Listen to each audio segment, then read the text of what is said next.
Early crashes, black and white flags, a ton of midfield battles, and punctures coming out of nowhere.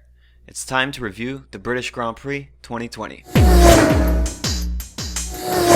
Hey everyone, welcome back to CCF1. Once again, I'm Chris. This is Cass. We're here to review every race in the 2020 season calendar, and today we are going to be reviewing the British Grand Prix. Cass, how did it start? It started off on a terrible note. You know, Sergio, it gets confirmed that he's come down with COVID. He can't race. There was speculation over who is going to replace him. And we find out that we get Hulkenberg. We get the Hulk, the comeback kid. Let's go. Time to get him a podium in a car that should be able to get him there. Except it didn't even get him on the grid. I was really disappointed. I was really looking forward to seeing how he measured up and how he would adapt to a car that is not his own. Unfortunately, we didn't get to see it this week. Hopefully they can figure out those issues before next week. Once the race did finally start, I thought right from the get-go, Bottas had a better start. You could see that Hamilton had a slower getaway than Bottas, so I'm like, great, we're bringing the energy right from the start. And it's going to be like 2019 where they're going back and forth, and at least we can have some sort of exciting first place versus second place race. Lo and behold, after 2 turns, Hamilton's clear, and then now it's back to focusing on the midfield. You know, in terms of the start, we saw a few overtakes. Norris made a mistake and dropped a couple of places, but overall people kept it pretty clean, except when it came to Albon.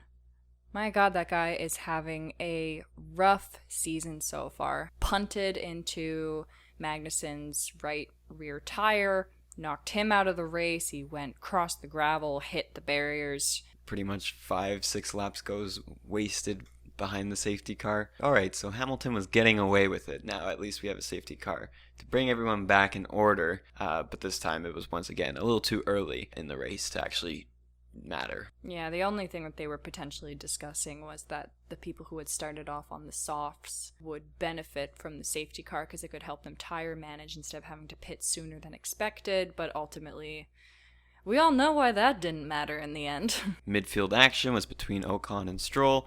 You have Stroll supposed to be in the pink Mercedes, pretty much stuck between 6th, 8th, 10th throughout the entire race, and he's battling with the Renault, so that's not where you're expecting to see them. So once again, sad to say, Racing Point disappointed me. Like every single race, Sainz, Norris, Ricciardo, it's just always the 3 of them that are in the thick of it with each other. Overtakes on one another, you kind of can't keep up with the position changes, but it's always those 3. It's always those 3. We did have a second crash in the first half of the race with Kvyat. Came out of nowhere. One of the more interesting things about Silverstone is how windy it is, and a gush of wind that you're not prepared for can literally throw out your entire race, which is exactly what happened to him. Well, he at least felt that he was at fault, apologized on the radio to his team, was very upset, knocking the camera guy out of the way. That'll be a meme. Oh, absolutely. And yeah, but other than that, not much happened in the first half of the race. You did have the dangerous driving from Grosjean. Oh my God. That was an interesting strategy. I was thinking, I'm like, oh yeah, everyone else decided to pit on the second safety car. Grosjean was the only one not to, and all he really did was be more of a pain to everyone else. I mean, I don't know how many times he chose a racing line and then weaved at the last second or moved under braking. It was just like, what was he doing? And the fact that it wasn't just with Sainz, he did it again with Ricciardo, and pretty much every single driver that had to go up against him, you can clearly see him looking in his mirrors and seeing the person behind and still choosing to move. It's like, wait, what are you doing? What is the purpose? It's funny that the stewards just always noted them and did nothing about it, except give him the black and white flags. So that pretty much covers the highlights of the first part of the race. This race only had 52, so we're looking at the first 26 laps. Cass, how'd you score it? I put excitement and drama both out of 4, just because, you know, someone going off the track, yeah, it happens, but the circumstances, it wasn't a substantial battle between drivers. It was just misfortune kind of on both sides. I put the racing at like a 6 because there was still a decent amount of overtakes. You did see good battles. You saw drivers getting frustrated with each other. So I rated that like a bit more on the positive side. I have some similar results. So my excitement was only a 3. The drama was a 5, just with Hulkenberg and just people getting angry at each other. And then with racing as well, I did a 6. When looking ahead at the next half of the race, pretty much get the same sort of story from the first half, where the leaders are extending their lead, and pretty much we're just focused on the midfield. We definitely saw a lot more overtakes in the second half of the race. Ricciardo, being his typical self, lick the stamp and send it. And then all of a sudden, Antonio Giovinazzi gets a 5-second time penalty for safety car infringement. What did he do? They just never talked about it. It was like, oh, he has a penalty. Moving on. And I don't know what it was for. There was no replay. Who knows? If someone knows, let us know, please. I'm still confused. For the most part, the racers that were below the points were pretty quiet, just slowly trying to trek their way back to being close, aside from Albon making his comeback on a switch to medium tires. You also had Gasly versus Vettel, which you would thought you would never see an AlphaTauri overtake a Ferrari. Saw both Albon and Gasly both climb their way up, while the others sort of just got stuck behind one another. Aside from Kimi, who just lost his front wing. He was getting angry in this race. Oh, he was a mad guy. Could have used a Red Bull to give him some wings. Then I was happy to see the Renaults climbing their way up and keeping up with the pace of the McLarens. You have Max, who's also very quiet, moseying on his way down the track, just socializing with his engineers. Same thing for Leclerc, I'm sure. He didn't really have that much going on. You just knew he was in 4th, and good to him for maintaining that position. He never got really into any wheel-to-wheel action. Somehow has driven that absolute trash can of a vehicle to another podium. He just shows up at the last minute and is like, hey guys, I'm here. So aside from the midfield battles going on there, keeping us at least a bit entertained with the back and forths, we get towards the end of the race. We start hearing that Bottas is getting some vibrations in his car. I kind of forgot tire wear was an issue, especially now that they're at the track when it's even hotter than usual, and everyone's just doing a one-pit strategy. AWS's tire performance grids pop up, and you can see that clearly one tire is doing pretty bad, the front left. For once, they got it right. For once. These things, I don't think have ever accurately predicted anything, ever, but somehow they got it right, and they got it perfectly. Of course, then it cuts to a Mercedes scraping the floor, sparks are flying everywhere, and you're like, which one is it? It's, of course, Valtteri Bottas. His tire blew at the start of the lap, which is unfortunate because he couldn't make a quick pit stop and maybe lose a few places. You start seeing Valtteri going wide in turns. You see Max pass him, and you're like, okay, it's not a Mercedes 1-2. At least that's something new. Yeah, Max, he was so close. And, it really comes down to hindsight is a wonderful thing.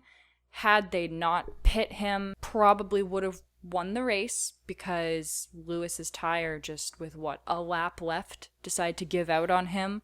All he just had to do was make it across the finish line, and he did, and it was just so frustrating to see that gap would have been closed if they just didn't send Max out with a new set of tires just to aim for that fastest lap when he could have won the whole race. But once again, how would they have known? It also begs the question of if they had left Max out and he experienced a tire issue of his own and ruined his own race as a result. It's difficult to say.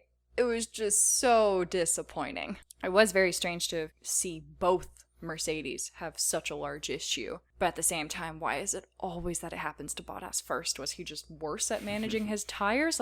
How is it possible that if it had happened to him a lap later, he probably still would have finished on the podium? But no, it happened one lap too soon, and then he's out of the points. It's insane, the timing of it all. And then I thought when Hamilton got his puncture, he just crossed the line as it happened. But then I'm like, oh, there's a whole other lap. There's still hope. And that brought up my excitement versus the entire rest of the race. This was probably the peak excitement because it's like cat and mouse. Even when they go wrong for Lewis, they don't go horribly wrong for Lewis. That's just not how it works around here. And then seemingly, we thought that everyone else in the midfield was doing totally fine. And then all of a sudden, poor Carlos, his tire decides, I'm gonna join Mercedes, and peace out. And during this time, Ricciardo was getting pretty close to Leclerc too, so it was almost a very close chance for Renault to get on the podium themselves, but still a really good finish for that team to help them in the constructors. How would we rate the second half of the race in comparison to the first? So of course I have to consider the first other 20 laps that were before the last 4, where everything started kicking off. Pretty much I gave the excitement a 5, because although everything before that was pretty dull, this was the only exciting factor, so it brought it up a few points. Racing stayed consistent for me, but the drama in this area was where it hit the highest score of a 7. I just put 7s across the board.